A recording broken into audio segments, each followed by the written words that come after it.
Welcome, everyone, to today's edition of Max Minutes, and happy Friday. I hope you had a good week. My name's Karen Leon Denis, and I lead the Community and Economic Development team here at the Federal Reserve Bank of Atlanta. But in addition to that, I am a member of the Max board and have been for some time. So it's a real pleasure to be able to host today and to be able to introduce you to my colleague, Brittany Birken. But before we do that, I have a few housekeeping things I need to do. So first of all, I want to share with you a little bit about our anchor partners. And so Max is supported by a number of organizations across the city of Atlanta and Georgia. They have been really important contributors to this work to help the workforce development community stay connected, informed, and making progress towards the goals of an economy that works for everyone, which is what I'm going to talk a little bit about in just a moment. So for today's agenda, you're going to get to meet me, which you just did, and then I'm going to introduce to you Brittany Birken. So Brittany is my colleague here at the Federal Reserve Bank of Atlanta, and she co-leads our Center for Workforce and Economic Opportunity, where they look at things like barriers to work, barriers to quality careers, as well as looking at the future of work and how technology is going to change workforce opportunities for people. In addition, Britt, before she had joined the Atlanta Fed, has a long history of working in leadership in the state of Florida, really advancing things on childcare issues. I also get to share, I'm going to embarrass her just a little bit today, but just this week, she was also named by Florida Trend one of Florida's 500 top leaders. And Brittany deserves that recognition because she does so much with the business community, policymakers, nonprofits, and organizations across not only the state of Florida, but Georgia, Louisiana, Alabama, Tennessee, and Mississippi, where the Atlanta Fed works, to really think about what does it take to help make a workforce program and make a labor market work for everyone. And childcare is a really critical part of that. So I'm going to take just a moment to tell you a little bit about the Federal Reserve Bank of Atlanta and why we do the work on childcare. So I think you've probably heard a lot in the news about what the Federal Reserve does in terms of monetary policy and the mandate the Federal Reserve has and the Atlanta Fed as part of that system to really maintain stable prices and maximum employment. But there's another part of the Federal Reserve System that I don't think people know as well, and that's the community and economic development component, for which Brittany and I are members of that team. So the community and economic development focus is really about helping low and moderate income individuals be able to participate in the economy, to make this truly an economy that works for everyone. And a big part of that is to think about how they enter the workforce system and how they enter the labor market and their opportunities there. And so you'll see here on this slide that we really focus on three areas.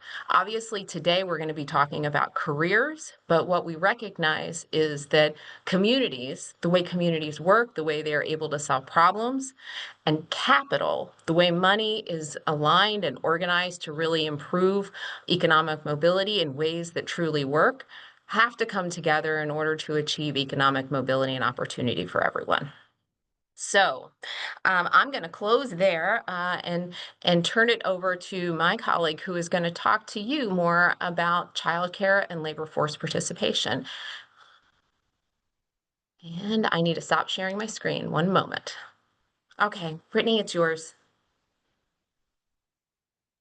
Great. Thank you so much, Karen. Good morning, everyone. It is such a pleasure to be with you all this morning. I thank Max for the opportunity to join you and share a little bit about new research that's coming out. Actually, the publication will be next month. So this is a preview and very much look forward to this presentation and getting your reflections on the content and the information that we're sharing. And so this research is too costly to work, the childcare burden on household earnings. Because this is my first time presenting to you all in a Max webinar, we'll take a moment to add to Karen's very gracious intro and share that before joining the Fed nearly 6 years ago, a lot of my work was focused on childcare. I formerly served as Florida's Child Care State Administrator under 3 different governors, did a lot of work on research and policy, both at the community level as well as the state level, and took a very serious 2-generational approach to better understanding the needs of families with young children. And a lot of our focus was on access and affordability constraints. And the reason that this research felt timely is, since the pandemic, we've all heard a big uptick in understanding that access to childcare is a challenge for many working families. Affordability is a considerable challenge as well. We know the cost of childcare has been on the rise in the last 4 years. It's actually, the increases to the cost have outpaced the national rate of inflation for other services. It's been about 29% compared to 22%. And importantly, a lot of the talk about childcare affordability is given sort of a general nod, a notional nod, but our interest was really understanding, what does this look like for high demand occupations and high growth communities? So the setup for this is we had access to the market rate data for childcare in Florida and Georgia that had been validated. And within these 2 southeastern states, we have a number of the country's fastest growing metro areas. We also know to meet that increase and an expansion in growth rate, there's going to be need for adequate labor supply. High childcare costs have the potential to be a big impediment to the labor supply, and that could ultimately constrain expansion if workers that are in high demand and important for community development can't afford to work and live in these communities because of high childcare costs. So a little bit of background, just to set this up and give a general sense of who is in the labor force, who are we talking about. In 2024, nearly 1 in 5 prime-age adults in the US had children younger than 6 living with them. That's nearly 24.5 million people. Early in 2023, there was a big uptick in the labor force participation rates of women aged 25 to 54, reaching record levels, particularly for women with children younger than 4. In 2024, though, there were 16% of mothers that had young children that signaled that they wanted to work, but indicated they weren't actively looking for work because they could not arrange for childcare. So that's some of the primer that got us really interested in digging in and understanding it. The setup, I'm going to walk through a little bit of our methodology and then show you some of our findings in this research. So this research was designed to really better understand the extent to which childcare constraints might pose a barrier to work for families with young children. And we had 2 primary questions. One, in select high growth communities in Florida and Georgia with current and anticipated demand for work, what are the likely childcare costs for working families? And 2, using median wages for these high demand occupations, what proportion of household income would likely be spent on childcare? So our goal was to go from this understanding that childcare may be unaffordable to really looking at it in the context of jobs that we know are in high demand now and are predicted to remain in high demand. So what you can see on the screen is we selected 6 counties. The way that we selected these 6 counties was first to look at communities that had growth rates that exceeded the national growth rate. So at least 20% growth rate over the last decade. 2, we wanted to target counties where there was high labor force participation rates of 60% or higher. And 3, we looked at counties where the majority of residents lived and worked within that county. That produced the 6 counties you see on the screen, 2 in Georgia, so Chatham and Fulton, and 4 in Florida, Duval, Hillsborough, Miami-Dade, and Orange County. And you can see the metro area, metro names there as well. We then set out to identify occupations that we were going to use for this analysis. And we identified 3 of what we called foundational. These are just high demand occupations that are important to general business and industry. So you can see we use customer service representatives, truck drivers, and labor and material movers. And then we identified 6 occupations that are essential workers. We did 2 for education, childcare workers and teachers, 2 for safety, firefighters and police officers, 2 for health, registered nurses, and home health aides. We then held 2 different roundtables to bring in stakeholders and communities of Miami and Atlanta. Max was very helpful in setting up the Atlanta conversation so that we could talk to people and say, what would you say are also important occupations to add? And the result was, please think about hospitality and that industry being very important to the economy. So we added 3 additional occupations of hotel desk clerks, waiters, and building cleaners. So we had 12 occupations that we used in all for the analysis. Really important note here is, with great intentionality, we also didn't just target really low income occupations and wages. We went for a variety and range of occupations that would have different levels of income. And then, to really better understand the cost of childcare, we recognized that we needed to look at different family compositions. So we identified 6. 3 scenarios with single earner households and 3 scenarios with 2 earner households. We chose infant care because that represents a high cost of childcare. It's usually the most expensive. 3-year-old care is a more moderate cost of childcare. And then infant and 3-year-old for families that have multiple children under the age of 5. For that second earner, we used state median wages, just so you know how we calculated the results. So the first slide I'm going to show you on results is looking across all 6 counties and all 12 occupations for all of the worker scenarios. And you can see that we've identified in green where it would be less than 10% of income that would go towards the cost of childcare. And I should say, for childcare costs, we weighted a median cost in the community so that it gave us a really good sense of the going rate of childcare in each of these communities. And then we had less than 10% of income, 10 to 25% of income, 25 to 40% of income in yellow.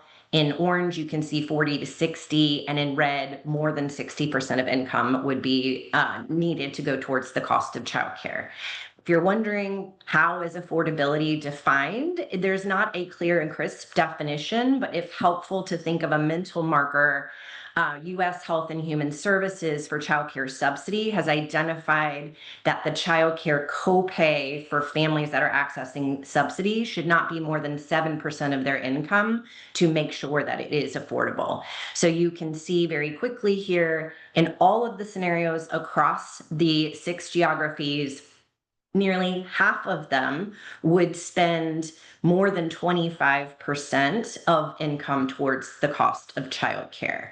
You can see that there's really only nearly 50 of the worker scenarios where it would be less than 10%, and then a large variation in between.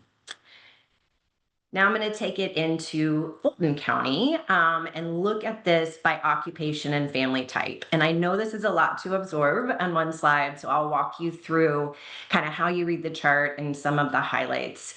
So on the left is where we have the 1 earner occupational scenarios, and on the right is the 2 earner occupational scenarios. And then again, that same breakdown of less than 10% in green. Blue is 10 to 25%, yellow is 25 to 40%, orange 40 to 60, and red is 60 plus. So just like we saw across all 6 counties, nearly half of the scenarios are families would have to spend more than 25% of their income towards the cost of childcare. And if you look at the left versus the right, you can quickly see that single earner households are going to have more financial constraints when it comes to affordability, which makes sense. But the goal of this research was to say, what does that mean specifically? So on the chart on the left, if you look, for example, at childcare workers as that top line, you can see that a worker with an infant would be spending nearly 50% of their income towards the cost of childcare. If they have a 3-year-old, it would be nearly 38%. And if they have an infant and 3-year-old, it would be more than 86% of their income that would go towards the cost of childcare. And you can see that hold true for those top line, pretty consistent building cleaning workers, home health personal aides, waiters and waitresses, hotel desk clerks, where there's going to be a lot of financial constraint. You can see for firefighters, registered nurses, and police officers in the single earner household, it is a lower percent that would go towards the cost of childcare, but still potentially a challenge in those scenarios.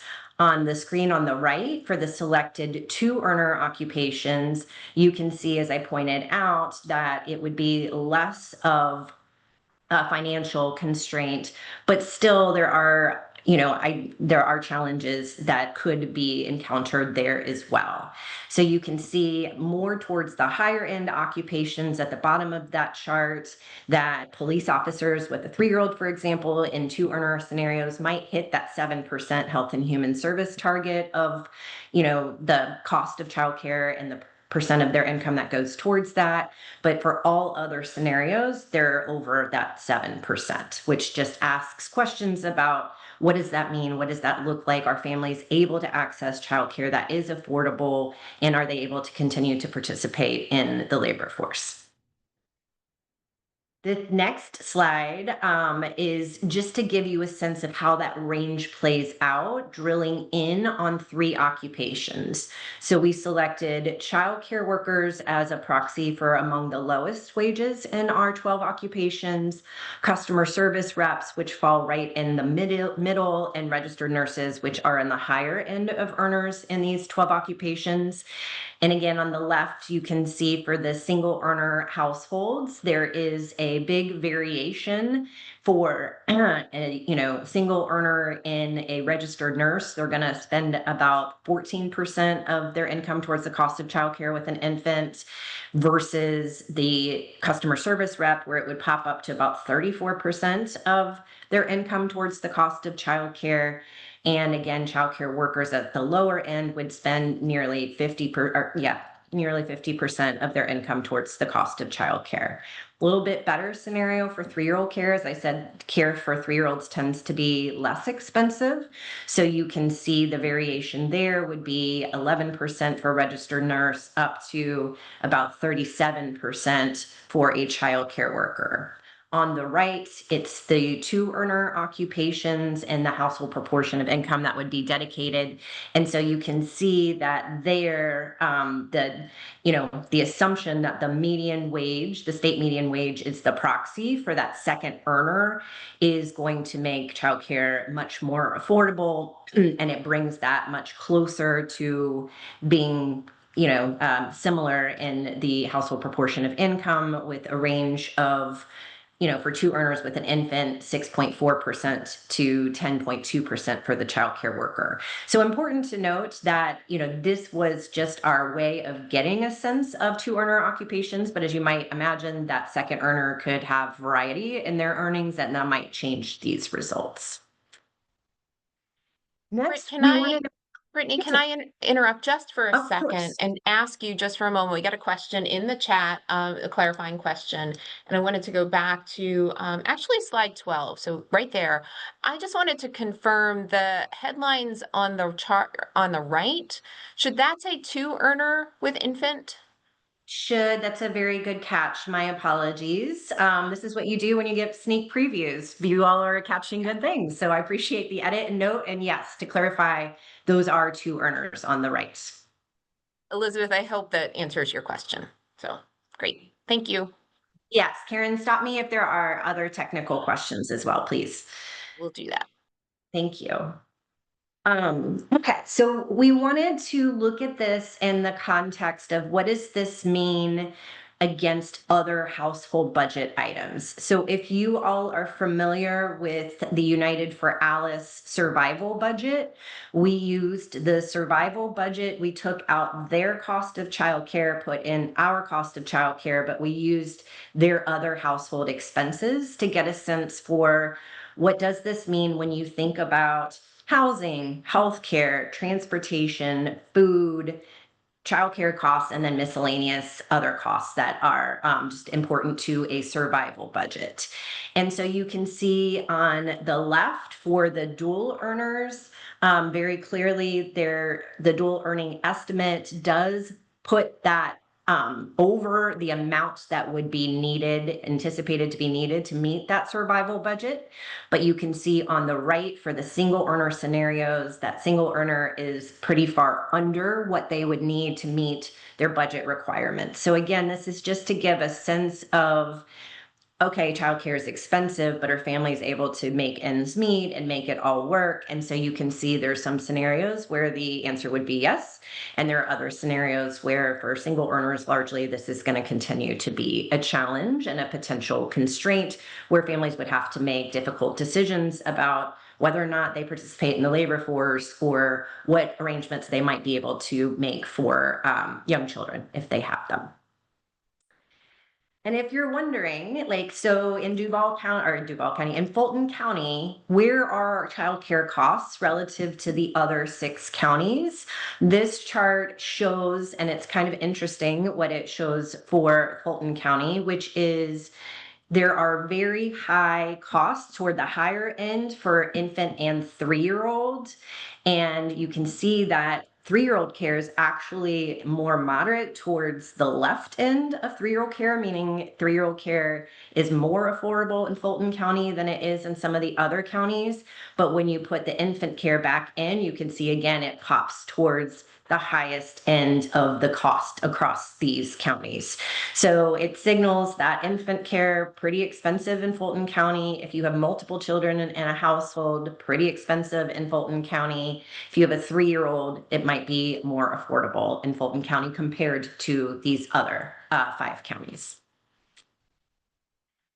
So what does this all mean? So overall, what we found is evidence that childcare affordability challenges in high growth communities of Florida do exist, and that childcare cost can consume a disproportionate amount of household income, particularly for single earners and those that are in lower wage occupations that are essential to community functioning. Also shows that childcare affordability does vary dramatically based on your occupation and your family circumstance.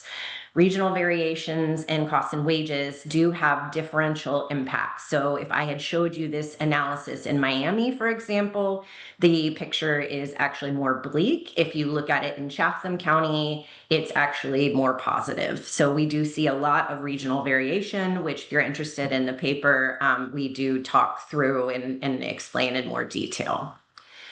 So what are the big takeaways? The goal here, as I said in the start, was to really think about, we talk about childcare affordability and acknowledge that it may be a challenge, but what does it look like when you're looking at these high demand occupations? So the hope is that this information is informative for employers, for workforce intermediaries, and for other community social service providers to better understand the potential financial constraints for workers with young children, and to be thinking about strategies that can help attract and retain employees by addressing childcare affordability challenges, whether that's thinking about different affordability strategies, wraparound services in a different and unique way.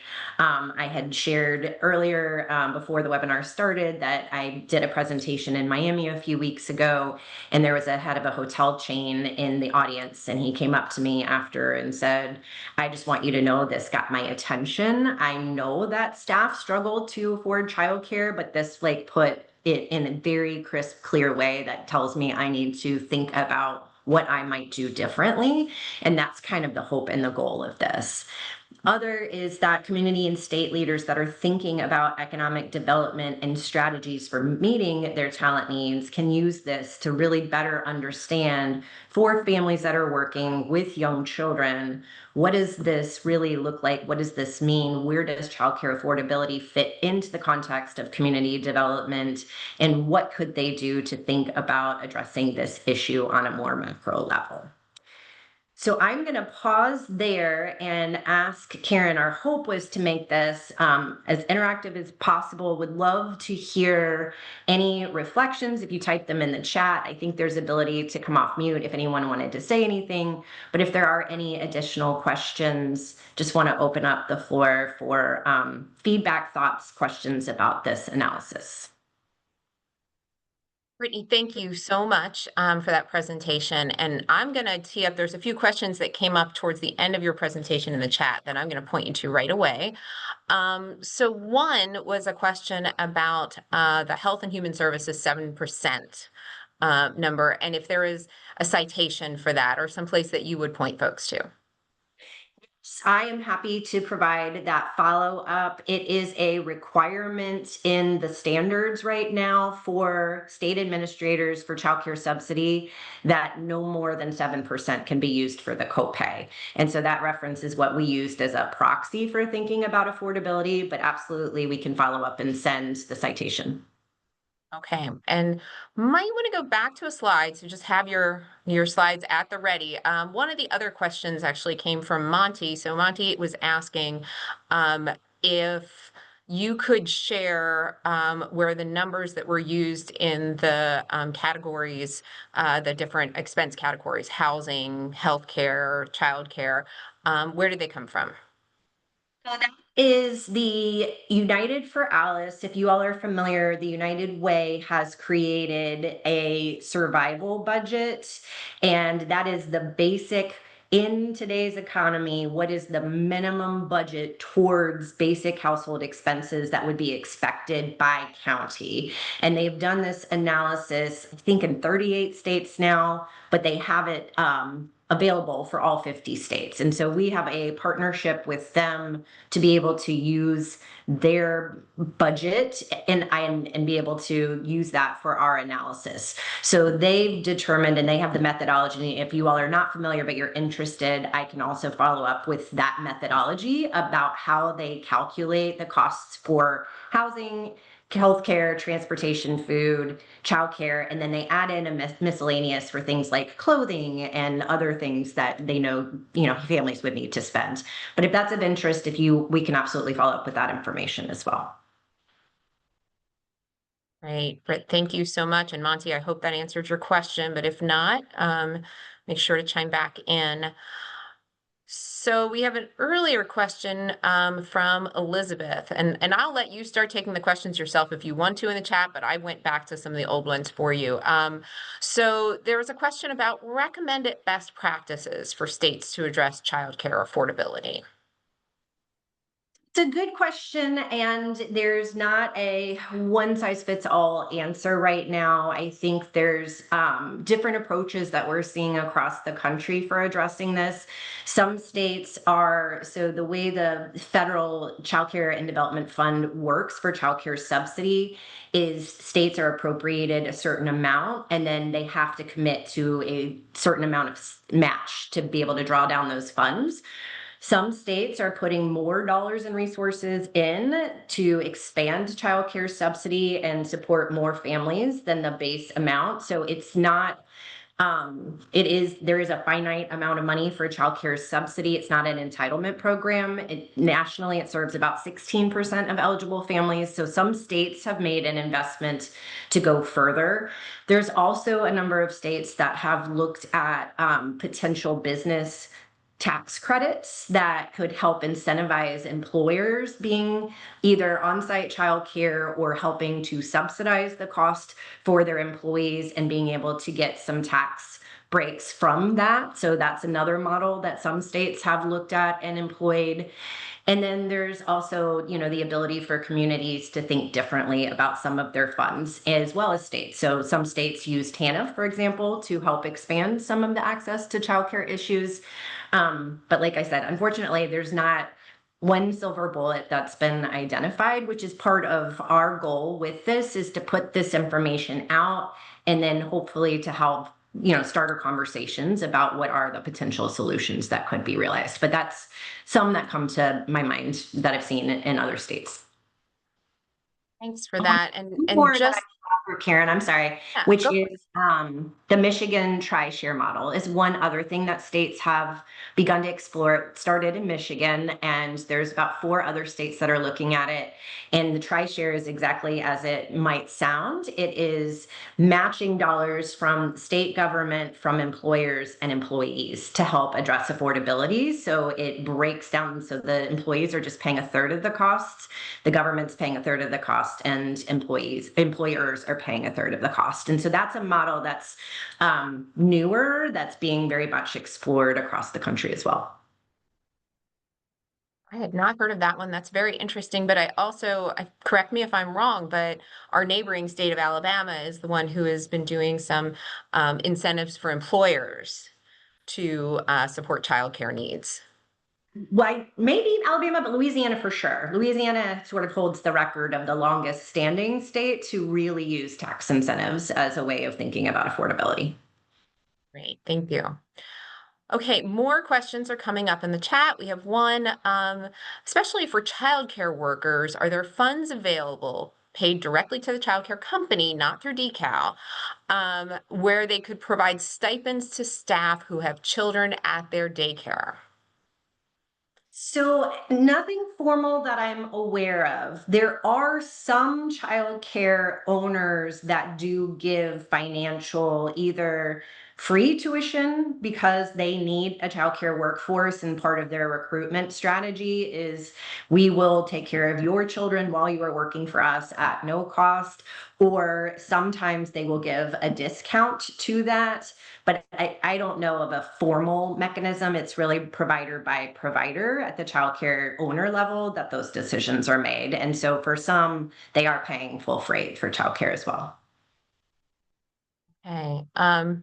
So we're bouncing around a lot here. So now we're going to turn to manufacturing industry. So the question here is, has anyone done a study on turnover in the manufacturing industry if there's an effort to provide childcare and whether that's helped to reduce turnover? And I'm going to expand this a little bit to ask, I wonder if there has been any studies on any industry when they do provide childcare, does that reduce turnover? So if there's not just manufacturing.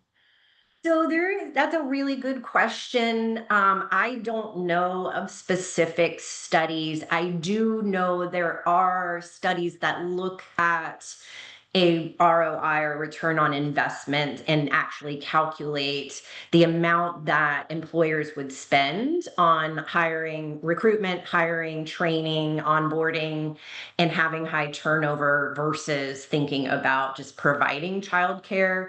I don't have that at the tip of my fingers, but could take that as a homework assignment as well, because they do exist. So I don't know specifically in manufacturing, but there has been some ROI analysis as part of an effort to case build why employers could and should think about their role in thinking about supporting childcare affordability. Great, thank you. I have seen some additional studies that look not just at the provision of childcare to improve retention numbers, but other types of supports for especially entry level and lower wage staff. And so I think there's a number of things we can point to on that one. I think that's great. Um, we do have a request, and I think we can help navigate to this one, is the methodology for the survival budget. So I'm fairly certain that the Alice work we can direct folks to that. And wondering if there is anything available on a county by county for states on survival budget, much like you did for Fulton County. Yes, so I I think Georgia, and this is an I think statement, is working towards Alice, correct? So the United for Alice, they are soft-funded nonprofit, and so they do deeper analysis for states that are engaged directly with the United for Alice folks. And I think Georgia's coming online. And if they are, then yes, it would be available by county. And I will check in part of my follow up. They've created a dashboard, and I'm not sure if that is already by county, but it is online. So whatever that level that has, we're happy to share as part of the follow up. Okay, wonderful. And so there's a few more questions here. Is there research tied to increases in labor force participation rates tied to support for childcare affordability? So great question. Not that I know of in that affirmative. Like one of my statistics I opened with is, 16% of mothers have signaled that they wish to work but couldn't because they can't find childcare. So this is sort of flipping the script on if it is there, does that influence decisions? I We can look into that, but I don't know off the top of my head of any resources. Yeah, I don't know either, but it is an interesting question for sure. Um, We do have another question here.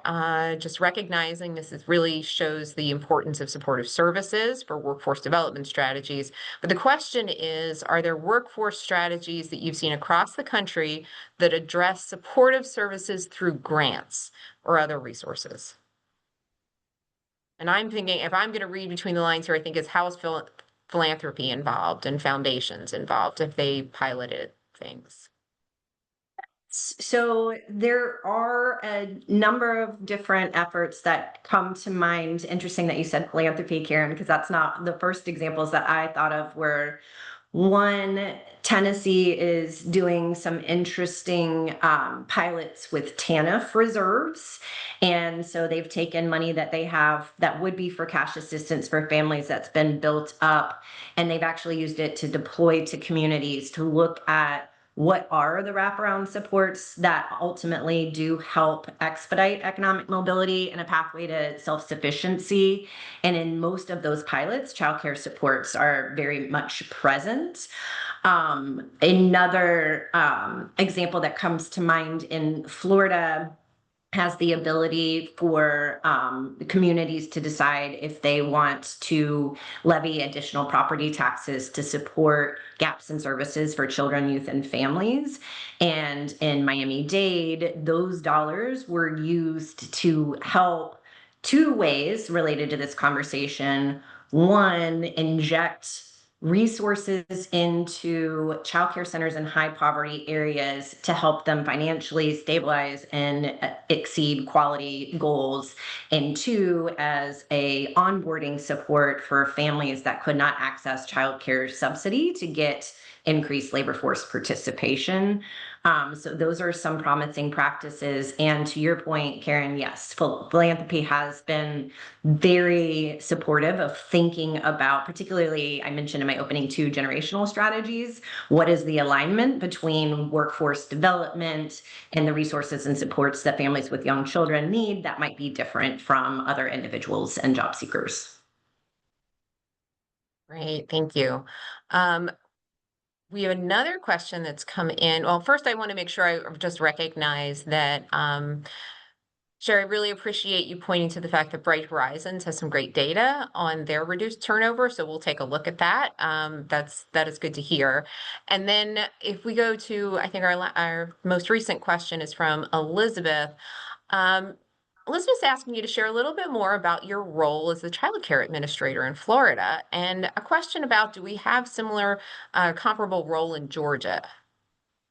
Do. So, childcare state administrator is just sort of a way of referencing the office that is responsible for, in my case, childcare subsidy, Florida's voluntary pre-kindergarten program, and childcare resource and referral. And so Georgia, it would be DCAL would be the entity, and the head of DCAL would be a comparable role to that. Great, thank you. It looks like we are wrapping up on questions. Uh, does anyone have any additional questions before we do some kind of final comments? Oh, okay. I hear one more question. And did you want to come off or comment? Did you want to come off mute, or would you like to type your question? Typing. Okay, just one moment. So one of the things I will do, just to give you just a moment to put your question together, I will just share that Brittany's work is part of a broader effort here at the Atlanta Fed to look at ways that there are barriers to employment and thoughts around the benefits cliffs issues. Childcare being a really, really important one. But we know there are a host of other benefits cliffs challenges that can prevent someone from proceeding into a family sustaining kind of career. And so what we will do before we end is also share with you a link to our whole body of work about advancing careers, the set of tools, the research that's behind it, in case you're curious about that too. So we'll be sure to add that in the follow-up from today's presentation. And L'Oreal. Okay, here's the final question. Will there be any future grant allocations to support new daycare centers or expansions that you are aware of? You heard of anything? I have not directly heard of anything. I will say again, I'll point at Louisiana. They've gotten really creative, and if people are interested, can send this as follow up too. So, in addition to the tax incentives, they also created a model in allowing for additional taxes to support expansion of childcare because in their issues, and one of the things that the decisions that need to be made at a community or state level is we have some communities where there's insufficient childcare capacity. So Georgia historically has had less capacity than needed to serve families. That may vary by county and local community and geography, but you have other places where there's more childcare than is possibly needed, and that also can be a disruption because then providers start undercutting what they serve families to try and get more families in the door. And then you don't have the resources you need to be able to pay decent wages for the workers or to sustain the business model. And so, I don't know about specific grants, but part of, the need is to first determine what is the biggest need. Is it access? Is it affordability? Is it quality? And that might put people down different paths of thinking about Karen's point of philanthropy and where there's interest in investments and supporting that, or into your direct question, opportunities to think about what does expansion look like. And I will just add to that. I mean, I think many of you on the call today are familiar with Years, who does a lot of work on really understanding Georgia's childcare availability, childcare quality issues. And then I think you may also be familiar with the Reinvestment Fund, which is a community development financial institution that also does a lot of research here in Atlanta on childcare issues, and also does a lot of offers a lot of ideas about how you finance the childcare sector, and how do you think about supporting it through traditional community development finance models. These are not the only solutions. And that's the one thing I think that when we talk about childcare, and when Britt says there's not a one size fits all, I think that's something to just keep in mind, is that there are limitations to what each of the solutions can actually provide to childcare availability. And financing is often a real challenge. It looks like we may have more questions, though. I thought we did. Oh, no. Joy has offered links to Gears and to the Reinvestment Fund in the chat. And so please don't hesitate to follow up on that. I'm actually on the policy board for Reinvestment Fund, which is why I know about all their childcare work. So with that, I think we are at a close. This has been a really great conversation. I really appreciate everyone's time in joining us today. I'm going to try to do the magic once more to get me to the final slides, which I have a strong suspicion I'm going to fail at to some degree, but I'm still going to try. So Can everyone see my slide? If you can shake your head, I can see you. Okay, you can see my slide. So, want to invite you to join Max. If you are not already a member, the Metro Atlanta Exchange for Workforce Solutions is an excellent place to learn about current research, current issues, to meet with employers, to work with peer providers, and to really think about what is the workforce development system and the labor market in Atlanta, and how can we really make that work for everyone. So, please join Max. We'd love to have you and join in those conversations. And if I keep looking away, it's because for whatever reason, my slides are on a screen that's over there. So apologies for that. Um,